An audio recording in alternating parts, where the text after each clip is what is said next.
রে নাইম লাগে তো কইছে হাত তো আছে একটু তো সাই এটা কোন দিয়ে আছে এটা তো বলেন ও নাইম না রে নাইম কি রে কি ওকে নাইম তুই এনো নে হ্যাঁ হ্যাঁ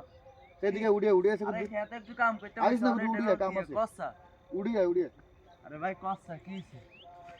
হইছে বাদ কিলে তো তাড়াতাড়ি বলেছিস কসা কাম করতে আছে তুই আর ডিস্টার্ব করলে কিলে রে ওই আঙ্গু বেলা এনে মাহফিল আছিল বুঝছেন এই মাহফিলের লাই তোরা কইলাম না কালেকশন করতাম যাই মতবা অতিথি দাবাত দিন হ্যাঁ আমরা আমি ওরে আর তো খেয়াল না ভাই তুই তার কইছস দূর বেটা রে আচ্ছা আসল আই অতিথি দাবাত দিন ওই আনাত ভাই এনে আছে হ্যাঁ আয় তার দিকে এটা দাবাত দিন কি অবস্থা এনে ভাই ভালো আছেন নি আমরা তো এই দামে একটা মাহফিল দিছি চাইছিলাম মানার একটু যাইতেন আচ্ছা সাই ফাহাদ এদিকে আয়, নাসিম খাড়া আচ্ছা কোন মাহফিলের দায়িত্ব তো সব তোক আছে হ্যাঁ ভাই আর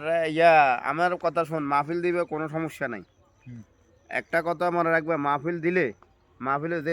দোকানদারগুলো বসে এই দোকানদারের মধ্যে বসে এখানে বহুত ফোলা হয় উচ্ছৃঙ্খল ফোলা হয় আসে কিছু এবং মা বোনেরা যেভাবে মাহফিলে যায় ঠিক আছে নি এইভাবে মাহফিলের সৌন্দর্যটা নষ্ট করিয়ে নেয় যদি তোমরা মাহফিল দাও তোমরা দোকানের মধ্যে এবং মাইকে আগে বলে দিবা যে কোনো রকম মহিলা যাতে মাহফিলে আসা নিষেধ হ্যাঁ আমরা স্বেচ্ছাসেবক রাখতে হ্যাঁ স্বেচ্ছাসেবককে বলবো দোকানের যারা দোকানদারি করে এখানের মধ্যে কোনো লোক আড্ডা যেন না হয় এবং যেন কোনো মহিলা মেয়ে যাতে মাহফিলে না আসে উচ্ছৃঙ্খলতা করে ঠিক আছে আর আমি অসুবিধা নেই আমি টাকা ঢুকে দিব যা লাগে দিব অসুবিধা নেই তবে এটা কেয়ারফুল থাকবা আচ্ছা, তাহলে মাহফিলের সৌন্দর্যটা থাকবে এবং মাহফিল শুনবে মানুষ ইয়ে করবে কিন্তু হ্যাঁ দায়িত্ব হবে এখন কিন্তু দোকানের